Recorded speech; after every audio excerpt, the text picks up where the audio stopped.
it's been some years now, and this is our revisit interview with Hammer. Hammer, 你好，你好，你好. Yeah, so And you are in Taipei, Taiwan, right? yeah. Okay, so let's first start with you telling a little bit, just catch up a little bit, because the last time we interviewed you, you were with Al Jazeera, doing some amazing work as well with ThinkingParticles. Yep. My job title at Al Jazeera was senior designer. Right. But actually, what I'm doing is effect artist. So I contribute myself with particle, smoke effect, and liquid water. Give to my team, and our team member will do the composite for me. So basically, it's the same. Well, similar to what I'm doing now. So there's not much change. Yeah. So and back then, I used ThinkingParticles a lot for most of my projects and V-Ray. Currently, my title in Chaos Group is V-Ray and PhoenixFD expert. Okay. So yeah, but my job is I split because I work from home. I split my time half to the marketing team and the half part to the PhoenixFD team. Yep. So how is life in remote? Do you have to work really strange hours now? Because your head office is where's your head office? Well, Chaos. Actually, this is my first time to work from home. So, well, people might think this is you have a many freedom, and yes, it is very flexible. You can, well, you can wake up late, but let's say you have, well, if you go to office, then you have a weekend, but since you have flexible time, you still need to deliver your test. Sometimes I have to work in weekend. Yeah. Okay, so you're enjoying it, I hope. Yeah.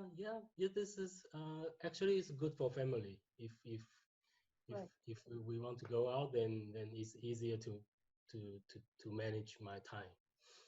Cool. Yeah. We are very happy for you. So today's interview, and Edwin Braun is here, but a lot of you probably heard about it now that we have a ThinkingParticles driving PhoenixFD. Mm-hmm. Yeah, so that's a very general way of putting it. So these two experts going to go into that and do some show and tell. So let's dive right into it, I would say, Hammer. So let's talk a little bit about the PhoenixFD integration in TP, or the operators Chaos did. So it started, I think, a year ago, roughly, when we got contacted and discussed it would be a good idea to have a Phoenix integration, because right now in ThinkingParticles you have also another smoke option, but the more the better, and we saw that PhoenixFD has really great potential. I'm sure you can tell us much more about what you can do with PhoenixFD. And having the tight integration with an operator right in ThinkingParticles just opens up more possibilities of procedural effects, and adding all the power of ThinkingParticles with the procedural workflow to creating smoke and fire and even fluid effects as well. I want to start with my team. So this is the picture that took in the headquarters of Chaos Group in Sofia, Bulgaria. So this our team lead, Svetlin Yeah. And we have two George, George Zekov and George Zlatarif, and Konstantin Petkov, Gosh Genchiv, Kaloyan Damoniv, and there's one lady, she was intern, and now she's part of the team.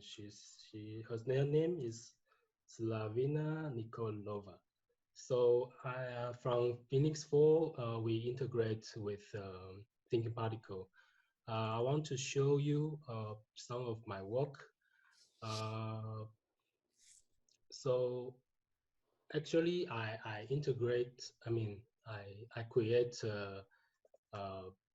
like for example, for this shot, I use ThinkingParticles and PhoenixFD. So before they actually doing some extra work to make it work together. So this is the shot. So and for that you used V-Ray to render. Yep. Okay, good. Yep. I want to just quickly show you. So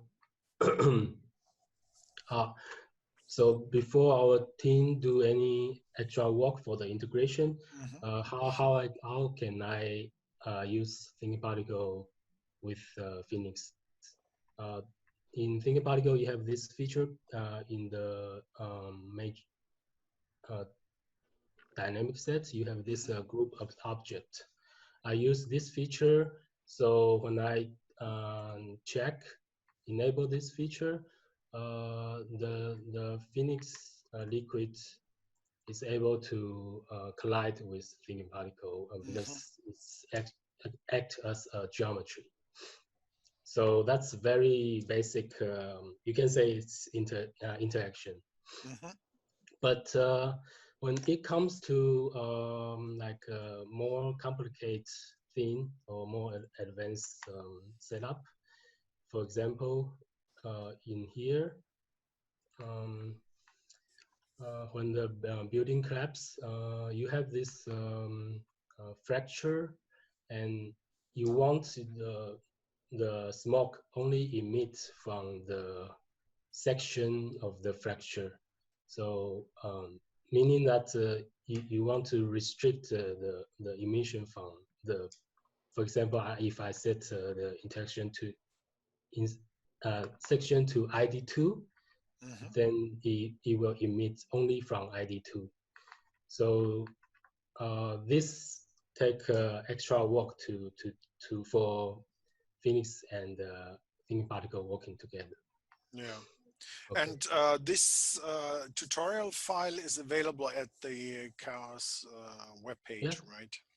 Yes, you can find here. So if anyone wants to have the tutorial, including scene files, I think you also offer the scene file. Yeah. Okay, that's great. That's great. So if they are interested, they can take the trial version of TP. They can get, I think, a trial version of V-Ray and Phoenix as well. So they can check out and see what this is all about. Yeah. Yes. That's the whole idea. We give them this simple thing so they know how capable of ThinkingParticles and Phoenix, and before they really jump into it. So for the integration, I quickly explain how. Okay, so basically there are two parts of integration. So I open TP.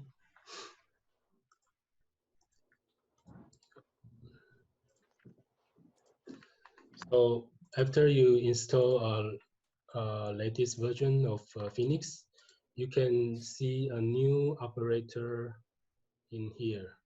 So PhoenixFD and the TP birth and TP force and the sample.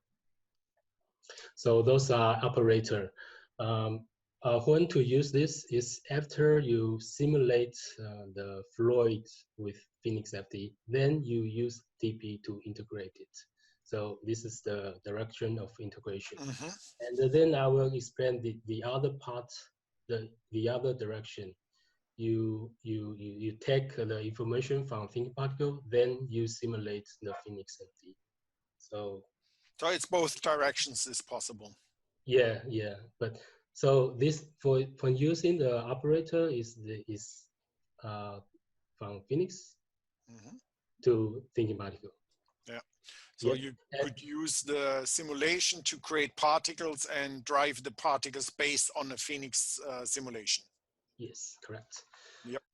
But today I'm not going to explain that part because 1 month ago I saw this guy Joe. He's done a really great job explaining how to use ThinkingParticles with Phoenix through those operators. So I highly recommend people to watch this to see how it works. Okay. So today I'm going to explain the other parts of integration. So in Phoenix, send us other fluid dynamic plugin. You have this source helper. So for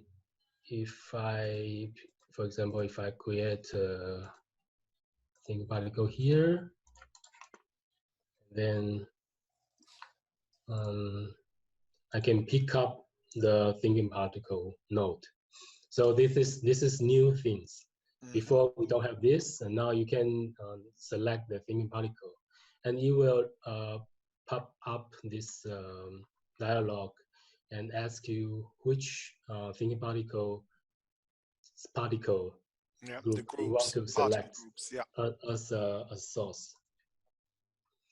So in the source here, meaning that Phoenix is able to read particles information, for example, velocity, particle age, and particle shape. Yep. So we have this motion velocity. Phoenix will take the velocity information from ThinkingParticles and multiply it. So it will affect the speed of fluid. And then here you can see you can use particle shape. So you can read the shape of the ThinkingParticles particle from here. So that's the integration of ThinkingParticles with Phoenix. I did this. Apple drop in water. Lemon. That looks nice. Yeah, it's really well.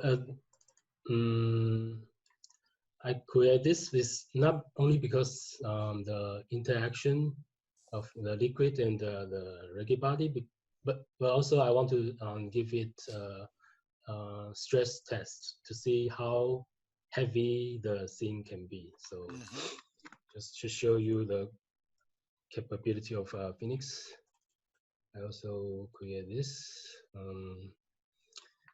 to show Phoenix is able to mix the RGB color of two liquids. Okay. For example, this one for the apple drop in water. So so at that time we don't have a rigid body in PhoenixFD, so I have to use some like other tool. In the beginning, I used particle flow to simulate this apple as rigid body. Right. And then I try ThinkingParticles, because in ThinkingParticles it's easier to because as you can see, I do have like a bullet effect, a slow motion in between in the shot. Right. So in ThinkingParticles, it's very easy to do this Yeah, the liquid is Phoenix. All right, And all this the is liquids, Phoenix, the rigid bodies are all ThinkingParticles. yes. Okay, got it.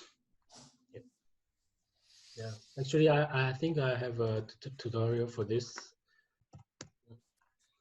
So I guess it's the same principle you had before with the groups as objects, and then you can interact, right? Yes. So this is you don't need to that advanced integration. It's just collide in. So yeah, this is the same. Okay. The same. So the liquid is simulated by ThinkingParticles. No, the liquid is simulated by Phoenix, and the rigid body is simulated by ThinkingParticles. Oh, And that's also, I did slow motion. In ThinkingParticles, it's really easy to do that, and you have a very good cache system. Very, you can get very good performance. yes. Your skills are tremendous. I mean, it's really very nice, right, Edwin? Yeah, it looks amazing. It's amazing, isn't it? You seldom see such good. To think you're a neuroscientist, and maybe something to do with your neuroscientist background helps in doing all this really detailed visual effects. It's amazing. Well, yeah, it does has some indirect influence. Well, Do you know if you could have the interaction between the rigid body and the fluid, so that the fluid also drives the rigid bodies, or well, you couldn't do that in that situation? Yeah. So for now, I think we are still developing it. Yeah, I know. It needs some more work to do a real full two-way interaction, but it looks amazing. That's really an amazing shot. No, thank you for this very handy software. Very artist-friendly integration in 3D Max. Yeah, this one also. Well, although it's very basic crowd scene, but the deer are also created with ThinkingParticles and interact with liquid. Yeah, that looks amazing. The detail and quality of the fluid is amazing. And I guess you only had the stripe of fluid there, right? Yeah. That's the tricks. Yeah, exactly.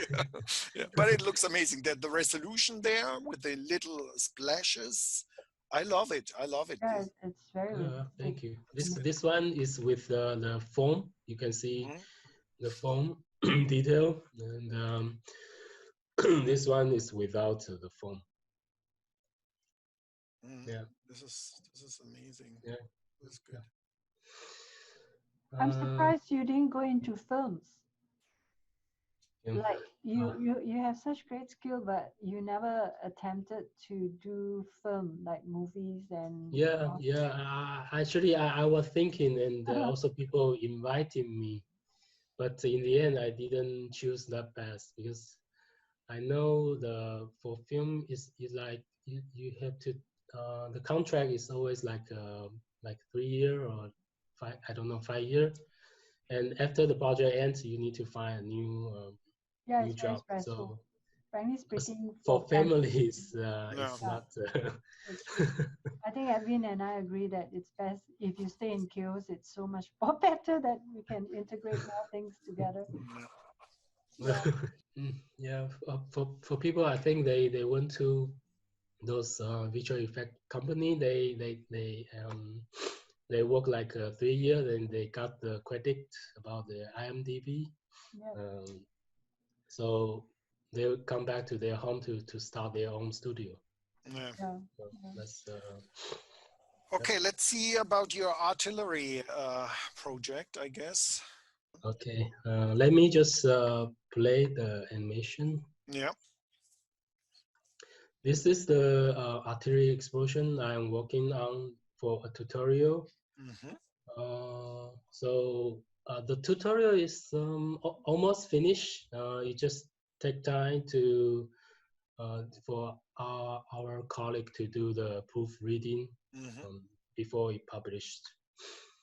Okay, I can see little particles, debris flying around, yeah, light generation on impact, and yeah. This is the variant from the tutorial, so you can see the potential of it. Yeah. So yep. As you say, there's Nice. a debris and a lot of particle. So the idea of this is it's all procedural. So if you want to change anything, you want more bound or less bound, or change the amount of particle, you can adjust it accordingly. And I have all the components of it, like when the bomb hits the ground, you have a shock wave. Yeah. You have the hard core in the center, and then you have a rising dust, and you have the debris. Yep. So the whole idea is create this system, and people you can take it and you can modify it to meet your requirements. Yeah. Oops.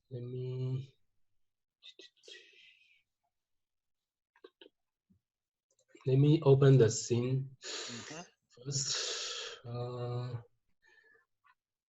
Here. Okay.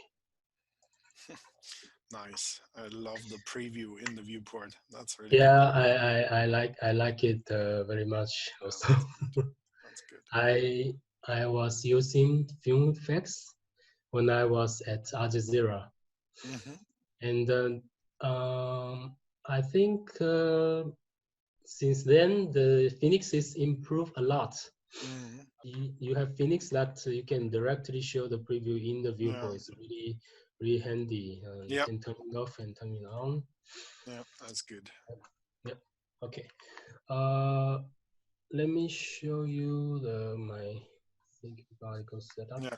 Yeah. The interesting part would be what is driving now the smoke simulation or the particles, or the other way around. How did you do the Phoenix part? That would be interesting in the integration with ThinkingParticles. Okay. So so as I said, for this workflow, you have to set up your ThinkingParticle first, and then go to and then Phoenix will take ThinkingParticle as a source.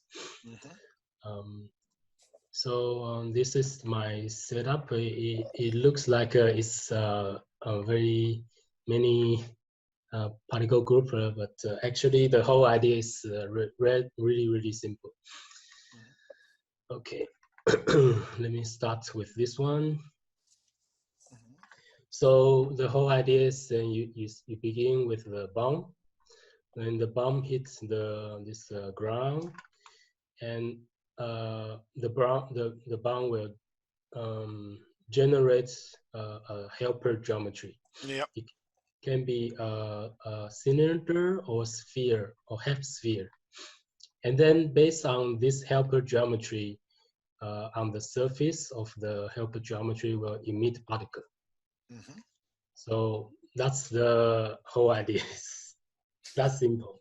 Yeah. And then I repeat this idea.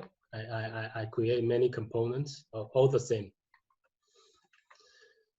So for the helper, I have a total 5 of them. A cylinder, a cone, I call it cone bigger because it's from a cone shape, and I cut this is cone shape, I cut the top of the cone. So yeah. And then I have a smaller cone, and then I have this pointy sphere. It's a sphere I stretch it up. So this one is for the core, hard core of the explosion. So yeah, and then there's another one in here. Is hidden.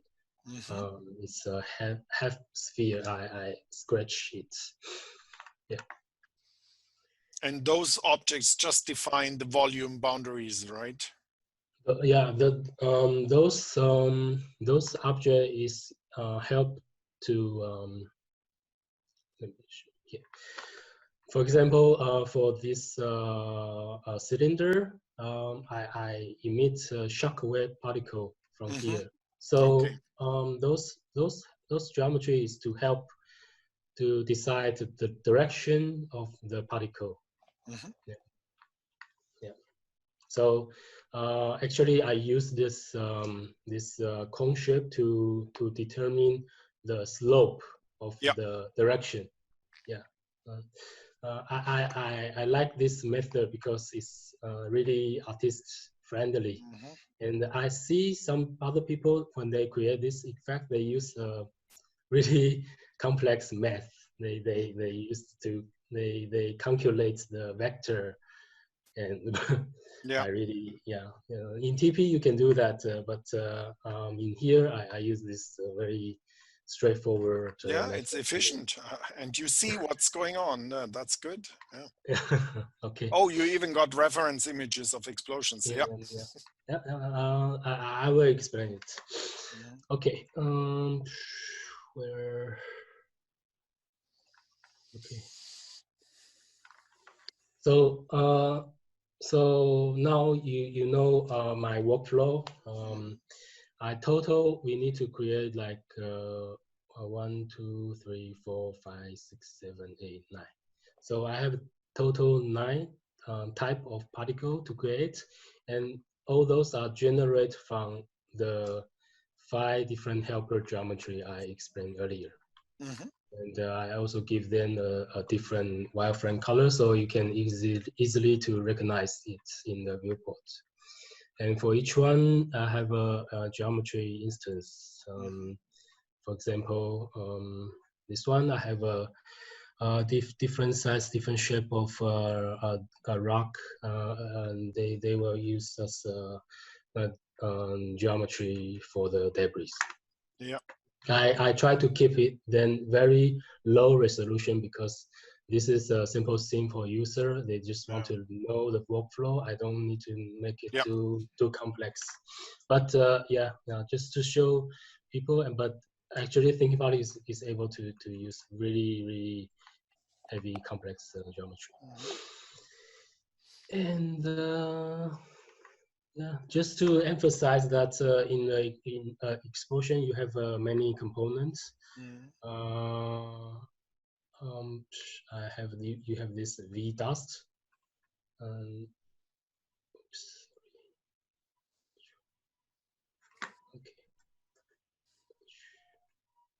I call it V dust because when the dust rises up, it looks like a V.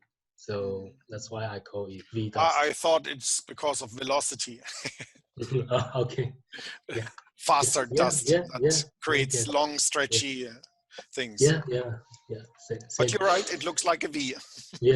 So now you know my naming, how I name that like that, and you have a very hot explosion at the core, and you have a dust that emit from a debris, so it will create a trail, and you have those debris that's not emitting any smoke or fire, but just debris, and you have this upward dust, and you have a shock wave. So, okay, go to this reference. Again,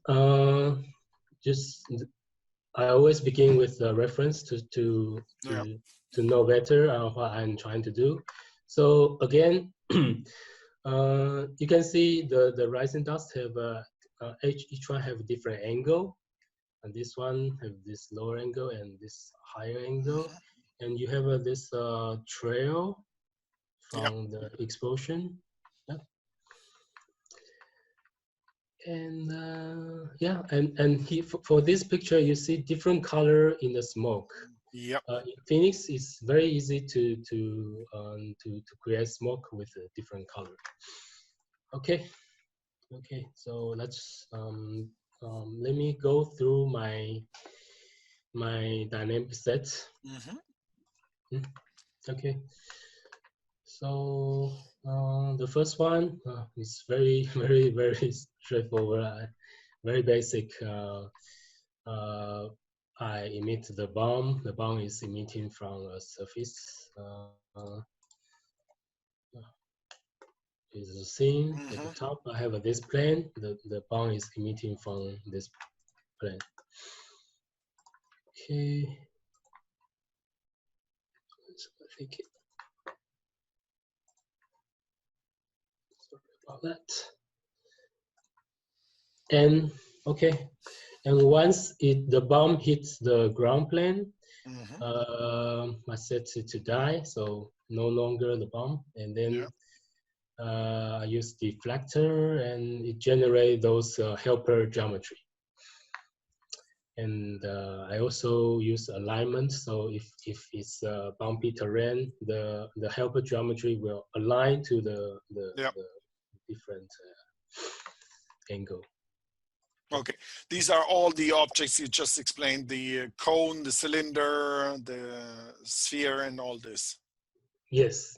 It's really very straightforward. Yeah, setting. That's good. I like it. That's good. Yeah, and then I use this random scale.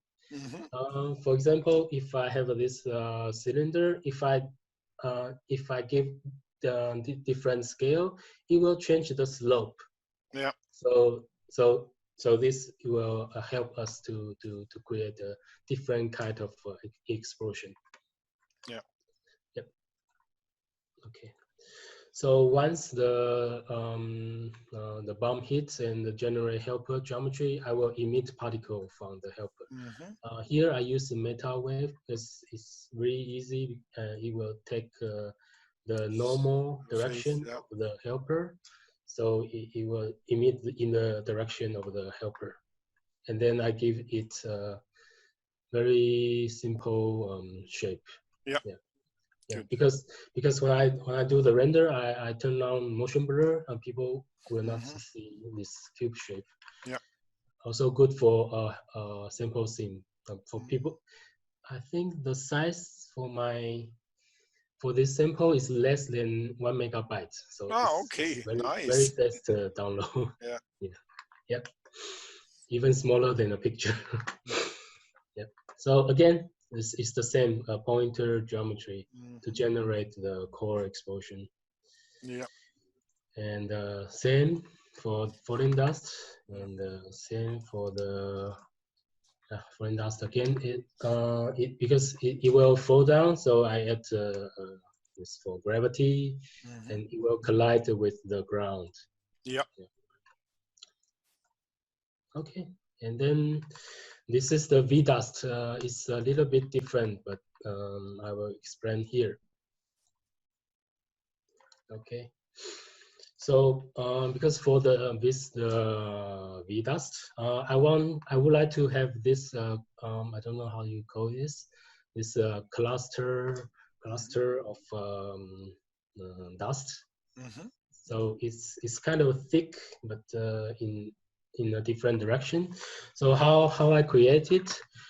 First, I call this seed. So, for example, here I from this cylinder, I generate 5 or 6 seeds of particle here randomly on the surface, and then based on the position of the seed, I generate the V dust. So in the end, you got this cluster of particle on the surface of the cylinder. Okay.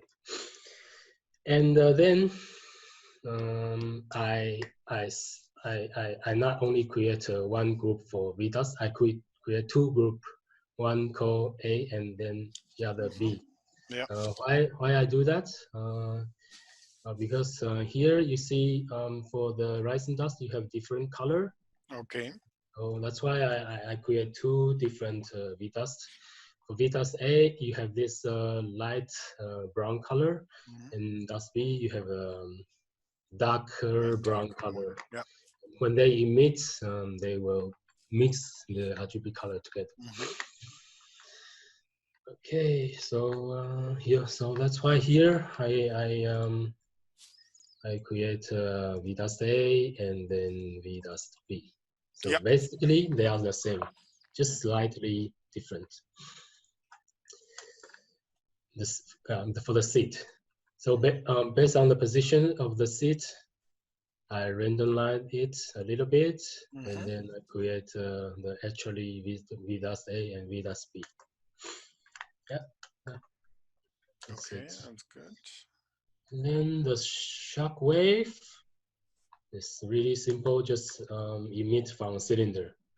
I have a 2 layer of shock wave. One is go faster and the other goes slower. So two of them. Yeah, okay, good. 2 of them. And debris and gravity for the debris and collision for the debris. Yeah. So all this are really simple setup. Yeah, so you created just particles right now. There is just particles you created in different groups. Every particle has a different speed and a different group setting. Yep. And it's really artist friendly. Looks straightforward. So yeah, I think they can understand it yeah, maybe in 1 hour or half hour. Okay. So let's just recap here. Because now we have all the ThinkingParticles group ready, and now we are going to set up PhoenixFD. So I total have 1, 2, 3, 4, 5, 6, 7. Total have 7 ThinkingParticles Phoenix source, fire smoke source I need to create. So each one have a different different temperature, smoke amount and fuel and RGB and their particle size. So let's just focus on those 3 particle source because they are the most important one. Yeah. So for the major explosion, it will generate a very hot temperature of 2,500 to 300. And it also contains the fuel, so Phoenix will burn those fuel. Yep. And the V dust A and B and has different RGB color. Just show you here. I will not create it from scratch, but I'll show you how. Okay, from here in the toolbar, you have a PhoenixFD fire smoke source and liquid source because we are going to create a fire smoke. So here you can create anywhere in the scene, and then once you create, you can use this add to add your ThinkingParticles group. Yep, and Phoenix will automatically generate those ThinkingParticles group. You can pick up which one group you want to emit through it. Okay. Then you give it many options to you can set the amount of smoke and RGB color and for example this motion velocity. And if you want, you can use different particle from the ThinkingParticles shape. Okay, I have those step-by-step video clip, so you can see in the step how I create the effect. Let me play this first. So that's the particles only, yeah? Yep, particle only. And okay.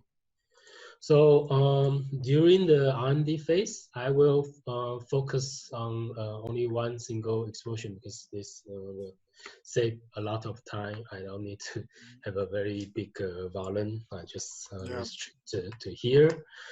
But I want to say that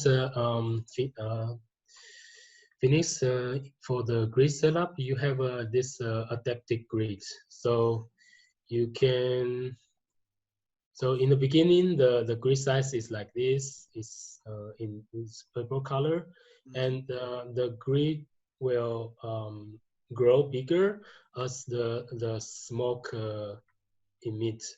Yep. It depends on the smoke. So this is really time saving for simulation.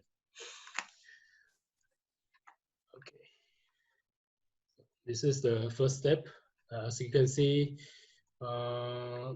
there's no color variation. You can see only a light gray color in it. That is why. Why is that? Because by default, the Phoenix smoke for the smoke color is set to constant color. Yep.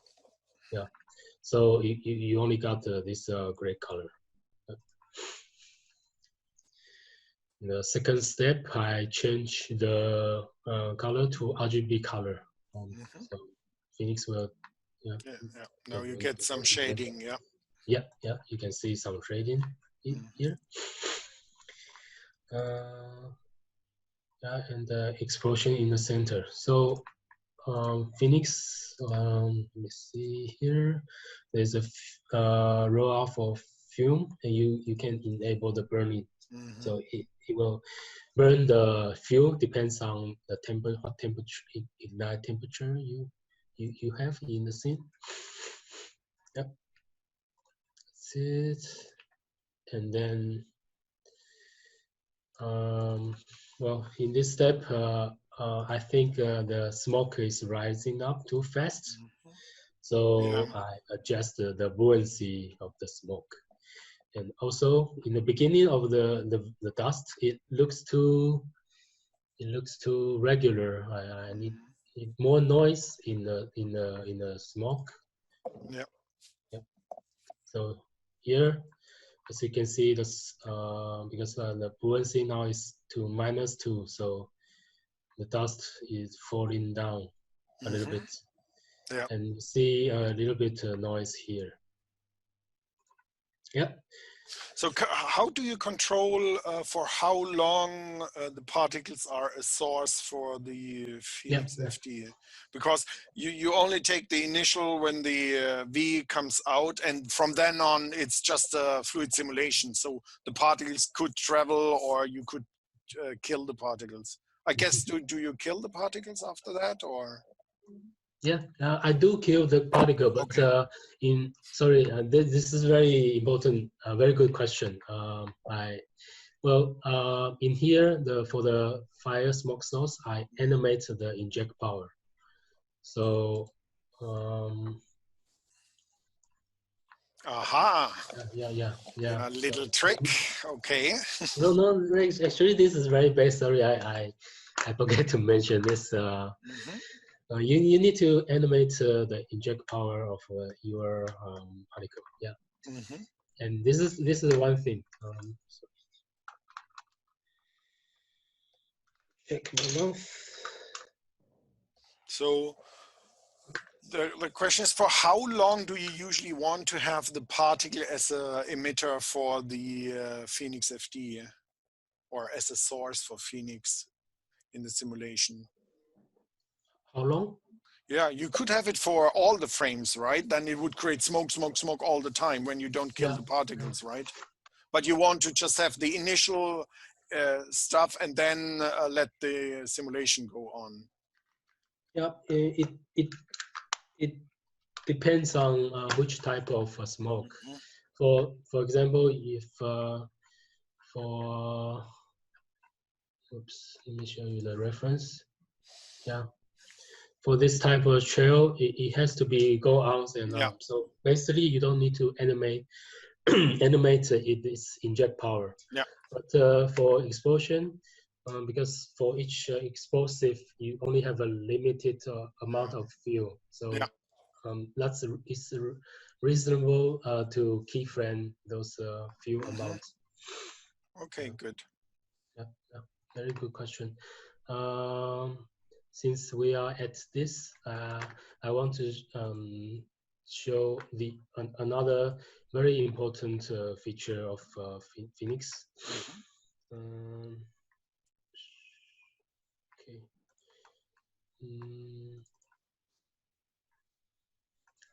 This one. Okay. So because you ask, we have to animate the inject power of, for example, the core explosion. So, but here we have a total 6 of the bomb. Yeah. So, does that mean we have to keyframe all of them? Yes, theoretically we have to keyframe like so. Let me open it again. Okay. So you can see we have many different bomb, but here I only animate the inject power from frame 0 to frame 3. I didn't do like this. I didn't do like this. Yeah. Yeah. No, this. Oops. Yeah. I didn't do like this. Why? Because in the PhoenixFD fire smoke source, you have an option called time base. Oh, okay. So the by default, it is set to absolute. So if you use absolute, and then you have to animate your inject power based on the bomb when the bomb hits the ground each time. Yep. If you have 5 of them, you need to set the keyframe on and off for 5 times to match the timing. Yep. This is really not very handy for procedural right. animation. Yeah. So yeah, where are we? Okay. So yeah. So the rest of it is just adding more detail to it. So here I add this white smoke, a very short smoke. It's very small detail, but it adds up the realism of your explosion. And falling dust, you start to see the trail. Yeah, I tried not to add it too much because if too many trail, it will looks unrealistic. Yeah. And the shock wave, you have 2 layers of shock wave. One is closer to the roots of explosion, and the other run very fast. Okay, that's good. So once I satisfy with the single explosion, I will expand my grid to cover the whole part of the explosion. And of course, I set up a camera. So within the camera, the grid is inside of the camera. The outside, I didn't cover that part to save time. Yeah. Yep. So this is almost done, and if you want, you can add some wind here to blow the explosion away a little bit. Not very obvious because you can see it. That's good. So can you show how you set the different colors one more time? Yep, I think we didn't see that. How do you assign the different colors to the different groups? So you have different fume sources, I guess, which it's the colors. That's very good question. To set up a colorful smoke, there are 3 things you need to do. first in Phoenix Simulator, in the output, you have to check the RGB color channel. Otherwise, it will not generate RGB channel data. Yeah. And then in the source, you have this option. You enable the RGB, and you can set up the color of that smoke. Yeah. And this is one color, or also yeah. a gradient of color, or is it just one color? Oh. No, I'm just asking. Yeah. Good question. I usually set one solid color. Maybe One you can color. use the map. I'm not sure. Yeah. Yeah. There's a map option. Probably you can use a map. Yeah. You do. Yeah. Yeah. Okay. Good. Yeah. So my sample scene is very it's just start point. If you want, you can add more complex to it. Yeah. So you can add any procedure or for the color. Yeah.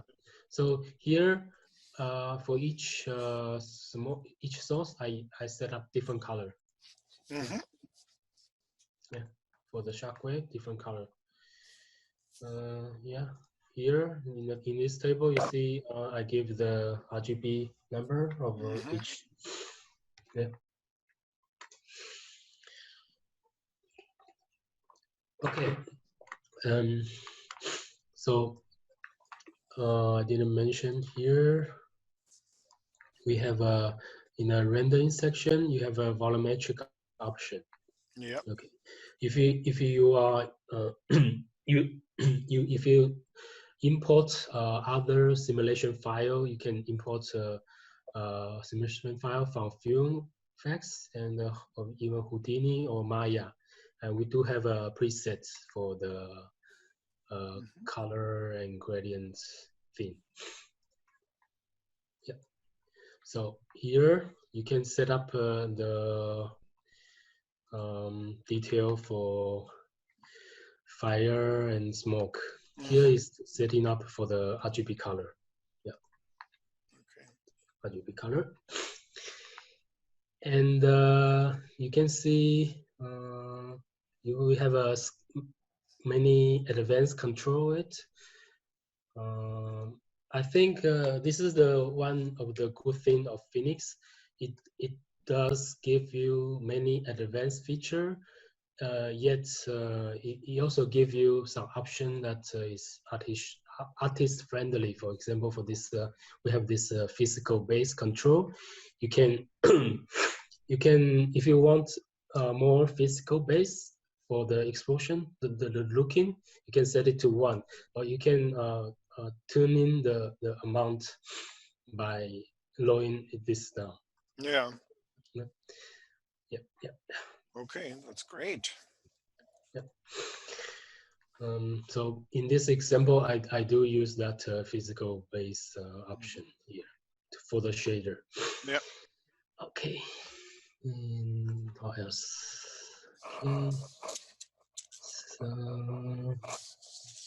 Okay. I missed one thing. In Phoenix, you can add you can randomize the fluid in 3 different ways. One way for the source. Here you have a noise option. If you want your fluid emission to be more randomized, you can increase this amount. The second thing you can control is here in the simulator dynamics. Here you have a randomize. This is for the overall. Every fluid in the grid will affect by this parameter. So that randomizes the velocity inside of the volume. Yeah. I'm not sure about the detail, but yes, it do or heat or whatever. So it becomes more randomized inside of the volume. Okay. Yeah, that's good. Or you can add. We have a turbulence helper in the scene. So basically, there are 3 different noise in the scene. Yeah. Yeah, I think we're through with the stuff here. I think we can wrap this up unless you want to say some more things, but I think we covered all of your setup here, and I really like your easy setup based on shapes and how the shapes and particles are easily created based on the ring, the cylinder, and all you.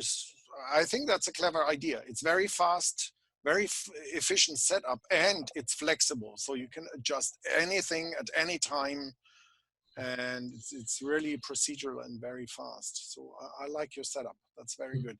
And then adding Phoenix on top for the smoke, and seeing the smoke in the viewport, and simulating and accessing the particle groups in ThinkingParticles. That's a really powerful combination between those two products. Well, thank you, and thanks to my colleague. They done a great job. Yeah. Okay, then I would say let's wrap this up, and thank you very much for being with us and spending the time this early morning and showing us your setup and the PhoenixFD integration. Yeah, thanks, Hammer. So that was really great. Thank you so much, Hammer. Thank you, everyone, for the